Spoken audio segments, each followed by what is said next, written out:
as I've said publicly, I think only AfD can save Germany. And I just want to be very clear about that. Only AfD can save Germany. Après avoir aidé Donald Trump à accéder à la Maison-Blanche, Elon Musk s'attaque maintenant à l'établissement politique européen et il ne mâche pas ses mots. Il a commencé au Royaume-Uni où il a déchaîné une montagne de tweets, pas moins de 50 publications pour dire à quel point il trouve le Premier ministre, Keir Starmer, horrible. Oui, nous avons vraiment lu tous ces tweets et de rien. Parmi ces tweets, Musk a plusieurs fois demandé à Starmer de démissionner. Subtil, n'est-ce pas? Ah, et cette pépite, Musk a partagé un sondage suggérant que l'Amérique doit sauver la Grande-Bretagne de son gouvernement tyrannique. Bien sûr, Elon, bien sûr. Ensuite, Musk a tourné son attention vers l'Allemagne et d'abord il a appelé le chancelier Olaf Scholz à démissionner. Puis il s'est mis à soutenir l'AfD qu'il a dit être le dernier espoir de l'Allemagne. Des mots très audacieux pour un parti que beaucoup considèrent comme l'un des groupes les plus extrême droite et les plus radicaux en Europe. Elon Musk, cependant, voit les choses autrement. Il a affirmé que l'AfD est comparable au Parti démocrate américain. Il a également insisté sur le fait que qualifier l'AfD de parti d'extrême droite est clairement faux, en citant le fait qu'Alice Weidel, la dirigeante du parti, a un partenaire de même sexe originaire du Sri Lanka. Pas vraiment sûr que cet argument tienne la route, mais explorons cela en plus de détails. Dans cette vidéo, nous allons examiner pourquoi Elon Musk considère l'AfD comme le dernier espoir de l'Allemagne, ce que l'AfD défend réellement, et si Musk il a raison. Pour répondre à ces questions, nous nous pencherons sur l'interview récente d'Elon Musk avec Alice Weidel qui a eu lieu jeudi. Cette conversation, un tourbillon de politique, d'Hitler, de dinosaures et de l'espace. Oui, vraiment. Musk n'a pas perdu de temps pour affirmer que l'économie allemande, autrefois la locomotive de l'Europe, est désormais étouffée par des couches de bureaucratie et de régulation. À titre d'exemple, il a évoqué le cauchemar d'ouvrir sa gigafactory près de Berlin, où il a fallu une éternité pour obtenir les autorisations nécessaires. Il a mentionné les 25 000 pages de documents qu'il a dû imprimer, tamponner et transporter physiquement par camion pour satisfaire aux exigences réglementaires de l'Allemagne. Weidel a rapidement acquiescé. And it's not only about bureaucracy, it's also about taxes. Germany has the highest taxes of all OECD countries. So the normal German employee, he works more than half of a year for the state, you have to imagine. Pour être juste, leur diagnostic est assez correct. L'économie allemande stagne depuis 2 ans et en matière de régulation, l'Allemagne, comme l'UE, adore compliquer les choses à outrance. Et oui, les taxes allemandes sont parmi les plus élevées. Cependant, peu de discussions ont porté sur des politiques concrètes. Mais en jetant un coup d'œil au manifeste de l'AfD, leur programme inclut une dérégulation massive, une baisse des impôts sur les sociétés et la suppression des réglementations environnementales. Le prochain grand sujet, l'énergie. When I saw that Germany was turning off the power plants after being cut off from gas supplies from Russia, I thought this is one of the craziest things I've ever seen. Just when Germany most needs electricity, Yes. Germany is shutting down one of the best sources of electricity, which is nuclear power. Le diagnostic de Musk ici, encore une fois, il a vu juste. Fermer les 3 dernières centrales nucléaires en pleine crise énergétique, mais à quoi pensait-il? Sans surprise, même les voisins européens de l'Allemagne sont frustrés par ces décisions idéologiques. Weidel a ajouté « You don't need to be very smart to encounter that you cannot run an industrial country with just wind and solar because you don't have any energy when the sun doesn't shine and when the wind doesn't blow. And this is a major problem. » L'AfD souhaite revenir à l'énergie nucléaire, aux combustibles fossiles et aux voitures à moteur thermique. Et les conséquences environnementales et climatiques, l'AfD ne semble pas particulièrement s'en soucier. Leur programme inclut l'extension de la durée de vie de centrales à charbon, le démantèlement des parcs éoliennes et la suppression pure et simple de la taxe CO2. Ah, et ils veulent également revenir à l'importation de gaz russe.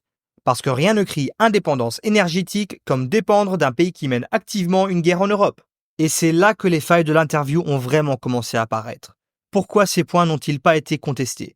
Musk n'a pas pris la peine de questionner l'AfD sur certains de leurs politiques les plus controversées, comme leur volonté de quitter l'UE et la zone euro, probablement l'enjeu le plus décisif pour l'économie allemande. Quelque chose qui n'a pas été discuté, ni même mentionné, c'est que l'AfD veut organiser un référendum pour sortir l'Allemagne de l'UE, un Dexit. et abandonner l'euro au profit du Deutsche Mark. Étant donné à quel point l'Allemagne a prospéré en tant que membre de l'UE, ce plan ressemble moins à un geste audacieux pour l'indépendance qu'à une autodestruction économique. L'Allemagne est le 3e exportateur mondial. C'est énorme pour un pays de cette taille, et c'est une source de fierté. Mais qu'est-ce qui rend cela si lucratif ? En grande partie, l'UE. Plus de la moitié des exportations allemandes sont destinées à d'autres pays de l'UE. L'euro simplifie les choses. Pas de fluctuation des taux de change, pas de risque monétaire, juste un commerce fluide et prévisible. Parfait pour un géant des exportations comme l'Allemagne. Mais maintenant, imaginez abandonner l'euro et ramener le Deutsche Mark. Soudain, les entreprises allemandes doivent faire face à des variations de taux de change, à des coûts supplémentaires et à une grande incertitude. Ce qui complique les choses encore plus, c'est qu'un Deutsche Mark serait presque certainement plus fort que l'euro. Pourquoi ? Parce que l'économie allemande est une machine de guerre comparée à celle de ses voisins de la zone euro, où des pays comme la Grèce ou même l'Italie ont des économies moins compétitives. Sur le papier, une monnaie forte semble fantastique, mais en réalité, c'est un passeport pour rendre les produits allemands hors de prix sur les marchés mondiaux. Par exemple, prenez Volkswagen ou Mercedes-Benz, la fierté de l'Allemagne. Ils souffrent déjà parce que leurs voitures sont trop chères face à des concurrents moins coûteux. Ajoutez un Deutsche Mark surpuissant et soudain, leurs exportations deviennent encore plus coûteuses. C'est pareil ici en France, où le pouvoir d'achat est un grand sujet. Nos produits deviendraient trop chers avec un retour du franc. Le résultat, une concurrence déjà féroce devient presque imbattable.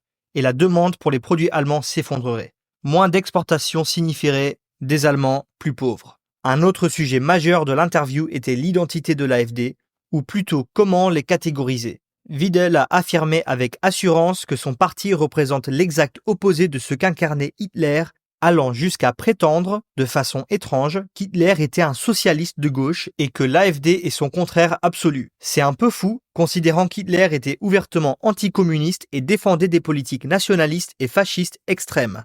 We are a libertarian conservative party. We are wrongly framed the entire time. And we would like to free the people of the state. Mais soyons réalistes. Si l'AfD n'est pas d'extrême droite, alors qu'est-ce que c'est ? Ils veulent fermer les frontières et vont jusqu'à promouvoir ce qu'ils appellent la remigration, qui, dans certains cas, inclut l'expulsion de personnes ayant des passeports allemands.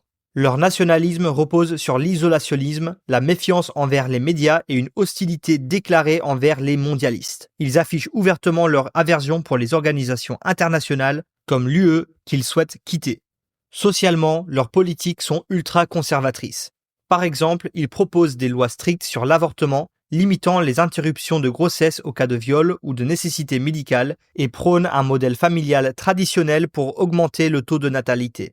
Et puis, il y a plusieurs scandales. L'AfD a été secouée par des allégations de liens avec des groupes et des symboles néo-nazis. Björn Höcke, l'une de leurs figures principales, a même été condamnée 2 fois pour avoir utilisé des slogans nazis lors des rassemblements. L'agence de renseignement intérieur allemande a classé l'AfD comme une organisation soupçonnée d'extrémisme et leur branche de jeunesse a été carrément déclarée extrémiste.